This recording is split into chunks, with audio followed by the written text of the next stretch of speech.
He carried the wounded alien girl to safety. He never expected to be the father of her child. He thought it was just another silent night on the edge of the colony. Until the sky split open, and something crashed into the black forest. A girl crawled out of the smoke, not human. Shaking, bleeding silver blue. And when he lifted her into his arms, her wrist device flashed one word. Return. It showed his face, like it already knew him, like he was chosen before he even arrived. But the real fear is not the aliens. It is the human drone circling above. Searching.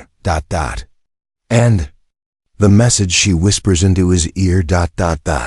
They want the child, and they will kill you first. Welcome back to Cosmic Neon Aliens. Now listen, my wise friend above 50, you have seen wars, markets, and big lies. So tell me, will you stand with us or scroll away like it is nothing? Hit subscribe, like you are locking the door before the storm hits, and comment, where are you watching from, city and country? Because in a moment, he opens the hidden door and sees what was never meant to be found. The night was supposed to be quiet, just another patrol on the edge of the outer colony. No traffic, no signals, no reason to stop. He drove slowly along the broken road, red dust blowing across old warning signs. The sky above heavy and dark, like it was holding its breath. Then the air changed. A deep sound rolled through the clouds, not thunder, not a ship engine. Something tearing through the sky. He looked up. Green fire cut across the darkness.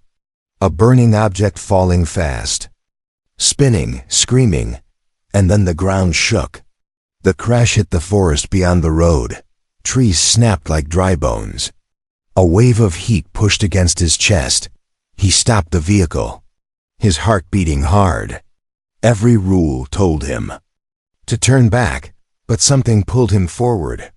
He grabbed his light and moved into the trees. Smoke burned his eyes.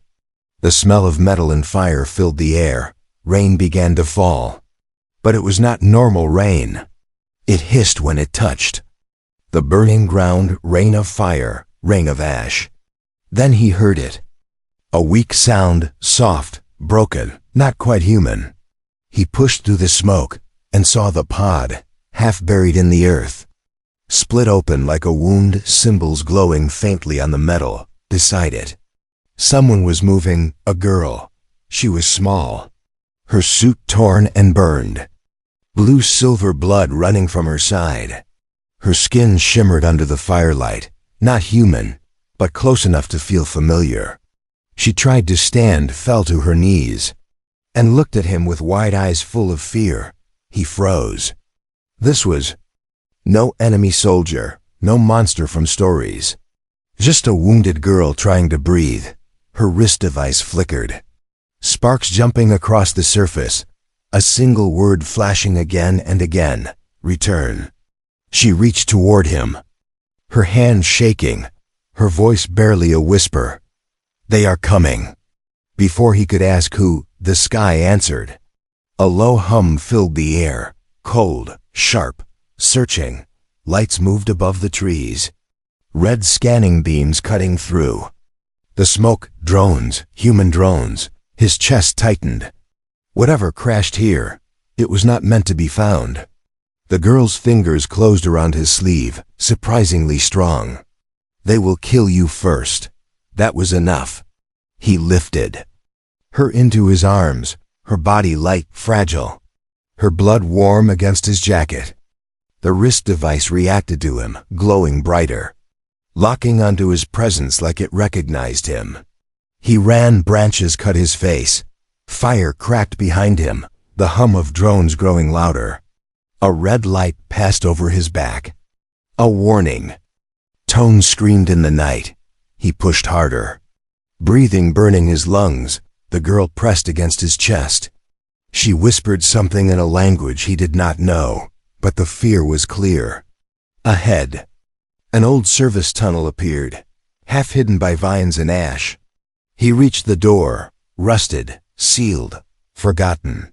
The drones closed in, lights flashing, weapons charging. He slammed his hand against the panel. Nothing happened. Again. The girl's wrist device pulsed. A sharp sound cut through the air. The door unlocked. He threw himself inside. The tunnel swallowed them. Darkness closed behind them. The door slammed shut. Silence. Only their breathing. And the soft glow of alien symbols on the walls. He turned on his light, and his blood ran cold. Bones lay scattered across the floor. Human bones, strange markings covered the walls. Half human, half alien, this place was not a shelter, it was a secret. The girl opened her eyes, looked at the symbols, and then at him. Her voice was steady now, heavy with meaning. You were not supposed to find this, above them. The drones stopped searching, as if they already knew where he was. And somewhere deep inside the tunnel, something began to wake up. The tunnel stayed silent after the door closed. Number. Alarms, no footsteps. Only the slow echo of their breathing. He stood still for a moment, holding the alien girl close, his arms shaking from fear and effort. The light from his torch moved across the walls. The symbols looked old, scratched deep, as if someone had carved them in pain. He stepped carefully over the bones, trying not to look too closely, trying not to imagine how they ended up here. At the far end of the tunnel, a metal door waited, smaller, newer, hidden on purpose. He kicked it open. Inside was a small room, a forgotten safe house, old medical tools, empty food packs. A power unit still alive, hope. Just a little, he gently laid the girl on a metal table. Her breathing uneven, her skin glowing faintly in the dark. He cleaned her wound with water and stepped back in shock. The blue-silver blood did not wash away, it moved slowly, closing the cut like it was alive. He had seen strange things before, but never this. She opened her eyes. Not afraid now, just tired. You should have left me, she said softly. His voice came out rough. They would have killed you. She looked at him for a long moment, as if deciding something important. They would have killed us. Both, she replied. Outside, the low hum of drones passed overhead, then moved away. For now, he sat on a crate near her, keeping his distance. Hands open, showing no threat. My name is Elias, he said. Simple. Honest, she nodded slowly.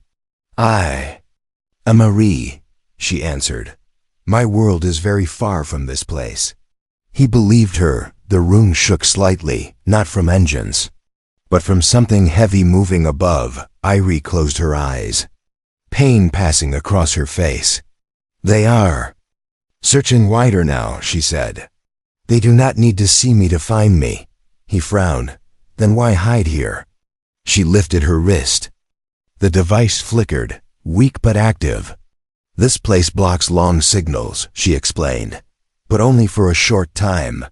The device suddenly changed. A soft blue light spread across the room. Symbols moved, forming shapes. Then, an image appeared. Elias froze. It was him, standing, walking, helping others, images from his life, moments he never shared. Above his face, words glowed. Guardian CNDIDA's heart dropped. What is that? He asked. Irie looked away. A system, she said. Very old, very careful. She tried to sit up, failed, breathing hard. He moved without thinking, supporting her. Back, the device reacted instantly. Light wrapping around his wrist, warm, not painful. The room hummed. No, she whispered. This should not happen yet. He pulled his hand back. The light faded, but the device stayed, focused on him. You said you didn't come here by choice, he said slowly. Why me? She met his eyes. Because humans are unpredictable, she said, and that makes you dangerous. Before he could ask more, the power unit sparked. A voice filled the room, human, calm, confident. Bring her out, the voice said. You are surrounded. Elias stood up. I don't see anyone, he said. The voice laughed softly. You don't need to. We see you. Screens along the wall flickered on, showing heat images, tunnel maps, movement paths. This place was never secret. It was monitored. Uri grabbed his sleeve. They are not soldiers, she said urgently. They are collectors. A loud knock hit the outer door. Metal bent, lock screamed. Elias looked around fast. One exit, a narrow service shaft behind medical. Shelves. Can you move? He asked. She nodded, barely. He lifted her again, lighter than before, too light. As he stepped toward the shaft, the voice spoke again. You are making a mistake, it said. That thing is not a person. Elias stopped, looked down at Eri. Her eyes were filled with fear, but also trust. She is now, he said. He jumped into the shaft. Pulling the panel shut behind them, the room exploded with noise. And deep inside the wrist device, a new signal activated. Not a call for help, a call for protection. Somewhere, far away, something answered. Asterisk, the service shaft was tight. Cold metal pressed against Elias's shoulders, and the air smelled like dust and old oil. He moved slowly, one hand gripping the ladder rails, the other arm holding Eri close to his chest, behind them. The safe room door finally gave up, a loud crash, then boots, voices, scanners clicking. They went up, someone shouted. Eri's body tensed. Elias kept climbing. Every breath loud in the narrow space, every movement a risk. At the top, a loose panel led into a forgotten maintenance hallway. Dark, silent, lined with broken cables hanging like dead vines. He pushed the panel open, stepped out, and set Eri down gently against the wall. She held her side, her face pale under the torchlight. They will track your heat, she whispered. Elias frowned. How do we stop that? Eri touched her wrist device again. The screen flickered, struggling. Cold water. Metal cover your shape, she said. Elias looked around quickly. There was an old storage crate nearby. Inside were emergency blankets. Shiny foil sheets meant to block signal. And heat. He grabbed two, wrapped one around Eri like a cloak, then pulled the other over his own shoulders. It felt strange, like wearing loud silence. They moved forward. The hallway ended at a split. Left side collapsed. Right side open, leading into a longer tunnel that smelled like rain. A wind blew through, fresh air, an exit. But the moment Elias took a step, the ground vibrated. Far above, a deep engine sound passed over the forest. Not drones. A larger ship. Eri's eyes widened. They brought a hunter craft, she said. Elias swallowed. A hunter craft meant one thing. They did not plan to negotiate. They crawled out through a broken vent into the open night. Rain still falling, steam rising from the burned trees like ghosts. The crash site was not far behind them now. A glowing scar in the forest. Elias wanted to run in the opposite direction, but Eri pointed to the east. Rail line, she said. Hold, hidden, fast to follow. He didn't ask how she knew. He just trusted her. They reached the rail line. Rusted tracks cutting through the wild, leading toward the lower city. Elias helped her walk, one step at a time. Her breathing was steadier now, but she was still weak. As they moved, Elias noticed something strange. No animals, no insects. The forest was too quiet. Then he saw why. Small lights in the trees, tiny red dots, like eyes watching. Sensors. He pulled Erie close and moved faster. A warning siren echoed in the distance. Then his comm device, which had been dead, suddenly lit up. A message appeared, only 2 words. Do not terroriste. He stared at it. The device had no network, no power. So how is it sending messages? Erie looked at the screen and her face changed. That is not your device, she said. Elias's throat went dry. He turned it off. But the screen stayed glowing. Like it refused to die. They walked another 10 minutes. Until the rails led them to an abandoned checkpoint building. Old, broken, graffiti on the walls. Inside, a small fire burned. And 2 humans sat beside it. One was a woman with a short blade on her belt. Calm eyes, steady hands. The other was a man with a dirty jacket and a nervous smile. His fingers tapping non-stop. Elias stopped. The woman raised her hands slowly. No weapons, she said. We saw the drones. We are not with them. Elias did not move. The nervous man leaned forward. That's an alien, he said, voice low. Do you have any idea how much trouble that is? The woman slapped his arm. Quiet, she said, then looked at Elias. I'm Mara, this is Kent. We help people disappear. Elias felt. His heart beat harder. Why? He asked. Mara's eyes shifted to Uri. Because some people deserve a chance, she said. And because the ones hunting her are not police, they are private. Kent gave a dry laugh.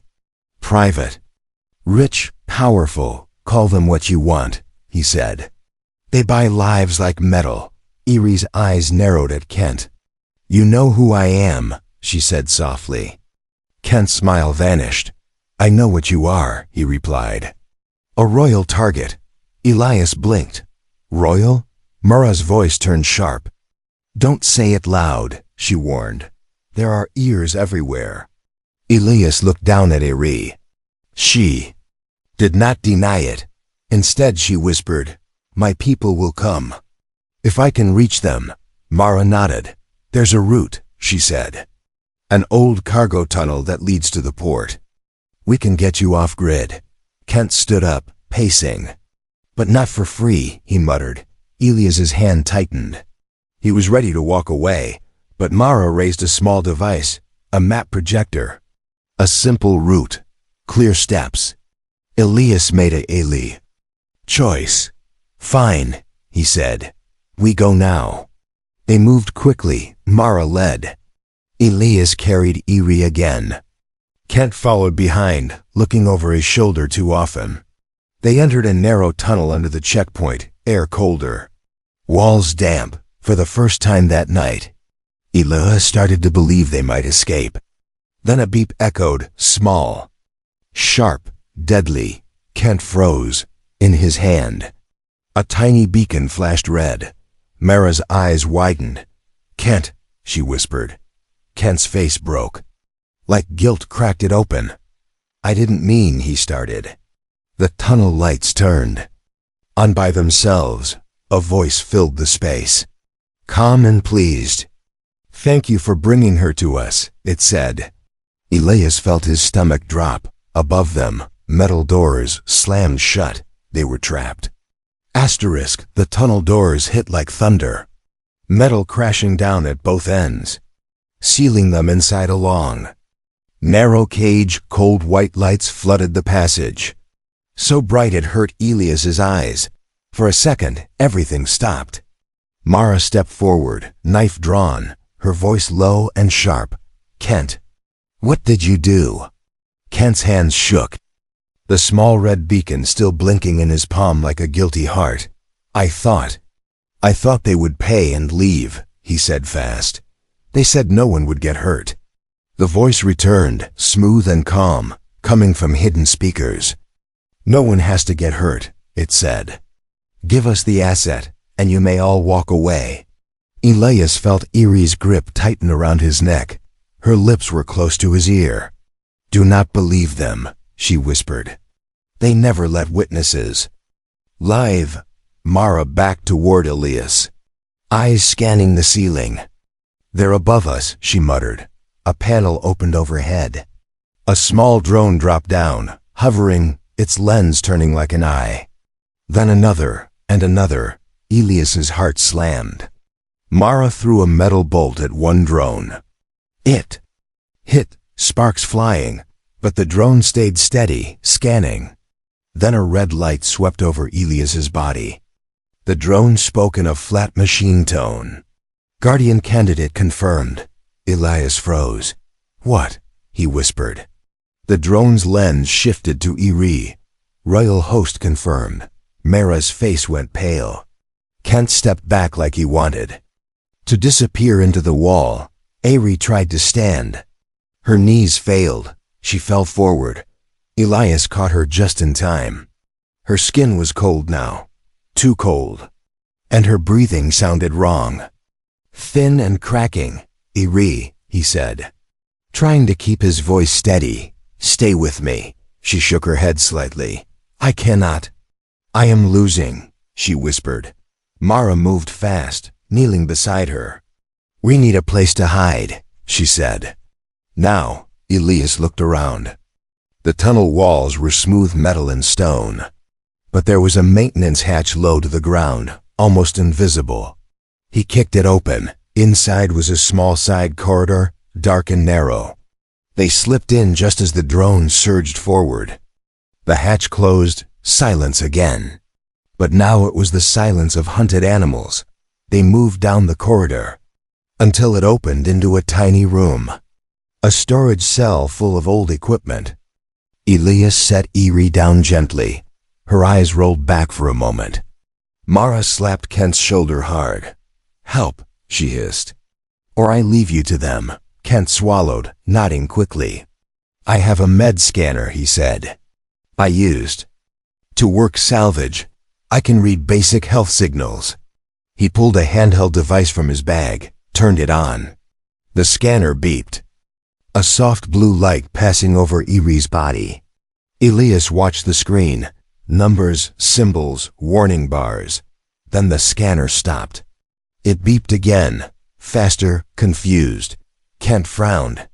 "That's not possible," he muttered. Mara leaned in. "What is it?" Kent's mouth opened, then closed. He looked at Elias like he didn't want to say it. "Say it," Mara snapped. Kent swallowed hard. "She's pregnant," he whispered. Elias felt his mind go. Blank, pregnant? He looked at Eri, her face tight with pain, her hand pressing her stomach as if she could protect something inside. Eri's eyes opened slowly. She heard the word. "No," she said, voice weak but firm. "That cannot be." Kent adjusted the scanner, ran it again. Same result. He pointed at a glowing line on the screen. "2 heartbeats," he said quietly. "One is hers, one is smaller." Elias's hands went cold. Mara stared, silent now, outside the room. The tunnel shook as drones searched, scraping walls. Eri closed her eyes. A tear rolled down her cheek. "My body was not meant for this," she whispered. "They did something before I escaped." Elias leaned closer, trying to understand. "Who did?" he asked. Eri's voice dropped. "The collectors," she said. "They run programs, they grow things. They steal bloodlines." Mara clenched her jaw. "That's why they called her an asset," she said. Elias stared at the scanner again, a child inside her. And the hunters wanted it.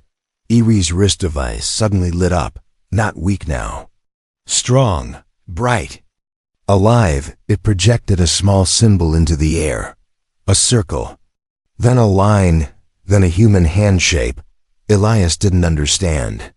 But the device did. It flashed again and showed an image. Not a face this time. A DNA strand. Half. One color, half another. Kent leaned forward, eyes wide. "That's hybrid coding," he whispered. "I've seen black market scans. But never real." Mara turned to Elias. "What does that mean?" she asked. Kent answered before Elias could speak. It means the child is not fully alien, he said. It is half human. Elias's breath stopped. Half human? His head spun. He had never touched her like that. Never even met her before tonight. So how? Iri looked at Elias, her eyes shining with fear and something deeper. The child needs a guardian imprint, she whispered. A protector. Bond, close contact, life support. Her wrist device pulsed again, and a soft light reached toward Elias's hand, like it was calling him, choosing him. Elias pulled back slowly. No, he whispered. I don't understand. Outside, the drone's voices grew louder. They were closing in. Then the calm voice returned on the speakers. Closer now. You cannot hide, it said. The child is the future, and the guardian belongs to us. Mara grabbed Elias's arm. We have to move, she said. Now. Elias looked down at Ari, then at her stomach, then at the glowing device reaching for him. And in that moment, he realized the truth. He didn't just save a wounded girl. He stepped into a war for an unborn child, a war someone planned long before the crash. And the biggest fear wasn't that they were being hunted. It was this: the hunters believed he was already the father. Mara did not waste a second. She pushed the storage door open and looked into the corridor. The tunnel lights were still on, and the drone hum was getting closer. Elias lifted Iri. Again, her body felt lighter than before, and that scared him more than the hunters. Kent walked behind them, quiet now, his face full of shame. He kept whispering, I can fix this, I can fix this. But his voice did not sound like he believed it. They moved through the narrow side corridor until they reached a broken staircase going downward. It led into a deeper level under the checkpoint, older, colder, and more hidden. The air changed down there. It smelled like clean metal and dry paper, like a place that was used often, not abandoned. Mara stopped at a thick door with a keypad. She pressed her ear to it. There was no sound inside. Kent stepped forward. Hands raised. Let me, he said. I know these locks. He pulled out a small tool, worked fast, and the keypad blinked once, then turned green. The door opened. Inside was a long room with rows of shelves, old computers, sealed boxes, and a single screen still glowing. The light from it made shadows on the walls like moving figures. Elias walked in slowly, holding Iri close. He felt like he was stepping into someone else's secret. Mara scanned the room. This is not a smuggler hideout, she whispered. This is a lab. Iri's eyes opened wider. She stared at the symbols on the wall. Her lips moved like she was reading them.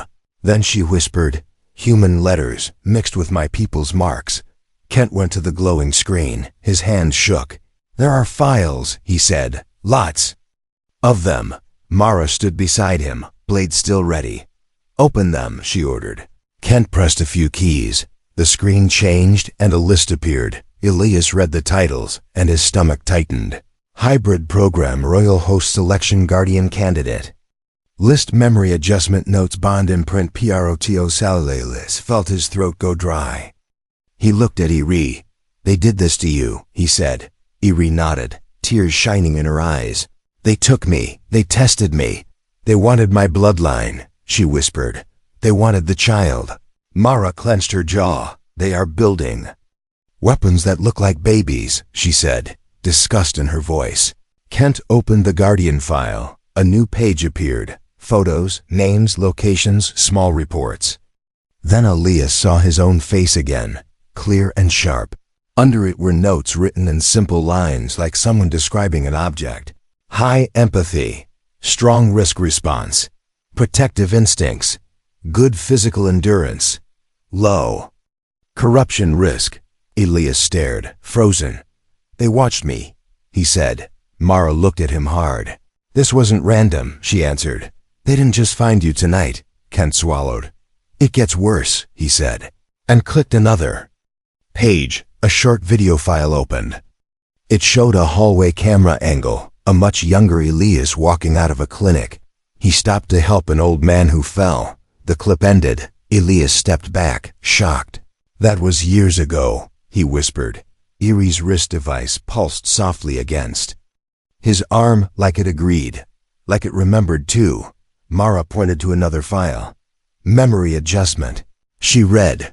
"What does that mean?" Kent hesitated, then spoke carefully. "Sometimes they erase small things," he said. "A face, a place, a meeting." Elias looked down at Erie. His voice turned low. "Did I meet you before?" he asked. Erie closed her eyes, as if the question hurt. "I don't know," she whispered. "They took time from me." The screen suddenly flickered, and a new message appeared by itself, as if someone had been waiting for them to reach. "This room," a single line of text. "If you found this, trust the man. He is the key." Mara leaned closer. "Who wrote that?" she asked. Kent tapped the file info. "A scientist," he said. "Name is Dr. Harlan. Status says missing." Elias stared at the message, his mind racing. If a scientist helped Erie escape, then someone inside this program was fighting back. And if they believed Elias was the key, then the bond was not an accident. It was part of a plan. Erie suddenly gasped. Her body tensed. Elias looked at her face. "What is it?" he whispered. "They are here." The lab lights dimmed, then turned red. A heavy sound echoed through the corridor outside. Not drones this time, real boots many. Moving in perfect rhythm, Mara grabbed Kent by the collar. "You said you can fix this," she hissed. "Fix it." Kent shook his head fast. "I can't," he whispered. "They brought a commander. That means there is no deal." Then the speaker in the ceiling turned on, but the voice was different now, deeper, colder, closer. "Elias," the voice said, saying his name like it was owned. "You are doing well." Elias's blood ran cold. The voice continued, calm and confident. "You carried her exactly where we needed her to go." Mara whispered, "That's impossible." The lab door behind them opened by itself. Slow and smooth, like a machine breathing, a man stepped in, wearing a dark coat and a clean badge. Not police, not military, something worse. Private power. He smiled at Erie, then at Elias. "Congratulations," he said softly. "You were selected, Elias." Held Erie tighter. "Selected for what?" he demanded. The man's smile widened. "To deliver our property," he replied, "and to become what the child needs." Mara lifted her blade. "One more step and I cut you," she warned. The man did not stop. He only raised a small remote in his hand. "I wouldn't," he said, "because if you hurt me, the tunnels flood with gas." He looked at Elias again, eyes sharp, voice still calm. "Give me the child," he said, "and you all get to live." Elias did not answer, but his silence was not fear anymore. It was anger, and Erie, weak as she was, whispered one clear sentence into his ear. "Do not give him the future." Then her wrist device lit up bright, and a new message appeared on the screen like a warning from the universe. "Guardian Protocol READY," and the commander smiled like he had been waiting for that exact moment. Asterisk, the red lights in the lab blinked slowly, like the room had a heartbeat. Elias stood still, holding Erie close. Her breathing was shallow, but her eyes were open. Watching everything, the commander took one more step forward, calm, confident, like he was walking into a place he already owned. Mara moved in front of Elias, blade raised, her stance tight and ready. Kent stayed behind them, shaking, his hands up, like he wanted the world to know he was not a threat. The commander looked at Mara like she was a small problem, not a real one. "Put the knife down," he said. "You are brave, but you are not important." Mara's jaw tightened. "Funny," she said. "I was about to say the same thing." The commander's eyes returned to Elias. "Elias," he said again, slow and controlled, "you are a good man. That's why you were chosen." Elias felt anger rise in his chest, hot and sharp. "Chosen by who?" he asked. Voice low. "You." The commander smiled. "By the program." He said, "By the future." Erie's wrist device pulsed against Elias's arm. Brighter than before, like it was waking up fully. A faint ring of light formed around Elias's wrist, then spread slightly up his forearm, not pain, more like a warm pressure. Kent stared, eyes wide. "That's the bond," he whispered. "It's real." The commander lifted the remote in his hand, almost like a warning. "You have two choices," he said. "Give us the host and the child, and you walk out alive, or refuse, and you die in this room." Mara took a step forward. "You talk too much," she snapped, and threw a metal tool straight at his face. The commander tilted his head, and the tool hit an invisible barrier and dropped to the floor. Elias felt his stomach twist. A shield, private tech. Better than anything the colony guards had. The commander did not even blink. "That was your last mistake," he said softly. He pressed the remote. A hiss filled the air. Faint at first, then stronger gas. Elias smelled it, bitter and sweet like chemicals. Mara coughed once, then covered her mouth. "Vent," she gasped. "We need air, Kent." Panicked. "I told you," he whispered. He wasn't bluffing. Erie suddenly grabbed Elias's collar, pulling him closer, her voice steady even through pain. "Under the floor," she whispered. "There is another path." Elias looked down. The floor panels had small seams, like they could open. He moved fast, kicked one panel. The metal groaned. Mara joined, slamming her boot into the edge. The panel popped loose.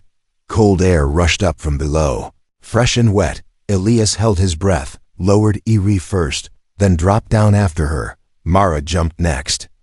Kent last, falling hard, above them. The commander's voice stayed calm, floating through the floor like poison. "You can't run," he said. "We built this place."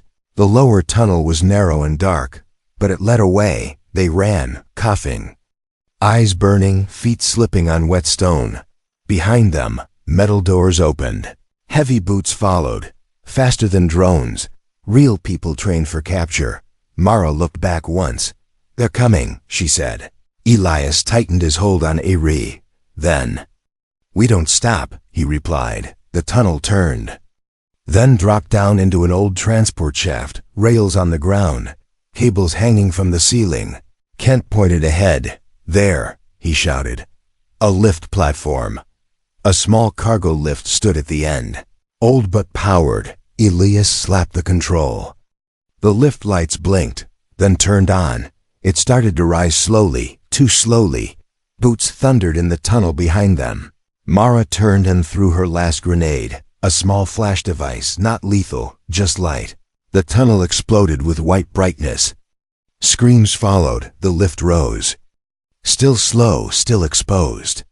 The commander's voice came again, closer now, not angry, more pleased. "Elias," he called, "do you know why you were selected?" Elias didn't answer. He kept his eyes forward. The commander continued. "Because you do not abandon the weak," he said. "You will always carry the burden." The lift reached a higher level, and the door opened into a long corridor leading toward an exit sign.